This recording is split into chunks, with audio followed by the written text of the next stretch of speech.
Hello guys, welcome back to my YouTube channel. ඔන්න අද video එකෙන් අරගෙන ආවේ මගේ බබාගේ සීරියල් එක මම ගෙදරදීම හදාගන්න විදිහ.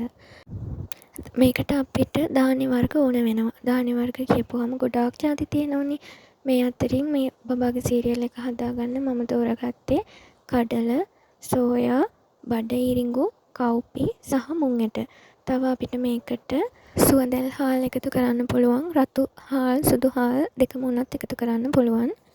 දැන් අපි බලමු සීරියල් එක හදන විදිහ. මුලින්ම අපි ධාන්‍ය වර්ග ටික වෙන වෙනම සෝදලා වේල ගන්න ඕනේ අවුවේ. ඊට පස්සේ මේ ධාන්‍ය ටික අපි මදකින්දරේ බැද ගන්න ඕන. මේ වගේ පැහැය වෙනස් වෙලා සුවඳ එනකන් බැදගත්තාම ඇති.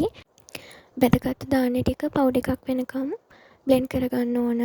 ඒක පෙනේරෙන් හලලා ඉතුරු වෙන ටික නැවත බ්ලෙන්ඩ් කරගත්තාම අපිට හොඳ පවුඩර් එකක් ගන්න පුළුවන්. මේ ටික ඔක්කොම එකට මික්ස් කරන්න ඕන. මම රතු සුවඳැල් හාල්, සුදු සුවඳැල් හාල් වෙනම බැදලා මේ වගේ පවුඩර් එකක් වෙනකන් කුඩු කරලා තියාගෙන ඉන්නවා බබාට හාල් කැඳ හදලා දෙන්න. මම ඒ වගේ ටිකකුත් මේ මිශ්‍රණයටම එකතු කරගන්නවා. මම එකතු කරපු ධාන්‍ය හැම එකක්ම අරගත්තේ ග්‍රෑම් 100 ගානේ.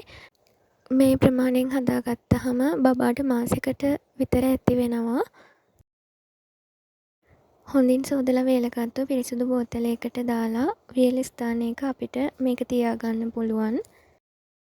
මාස 6 ඉඳන් බබාලට අපිට මේ සීරියල් එක දෙන්න පුළුවන්. චූටිම බබාලට කෑලි නැතුව මත් කාලා දෙන නිසා මේක පවුඩර් එකක් විදියට හදාගත්තාම අපිට බබාට දෙන්න හරිම ලේසියි. මගේ ඊළඟ වීඩියෝ එකෙන් මම මේ සීරියල් එක මගේ බබාට දෙන්නේ මොන විදිහටද, මොන වගේ කෑම හදලාද මම මේ සීරියල් එක බබාට දෙන්නේ කියලා අරගෙන එන්නම්. ඉතින් ඒ වීඩියෝ එකත් එක්ක එකතු වෙන්න channel එක subscribe කරලා bell icon එකත් click කරලා තියාගන්න.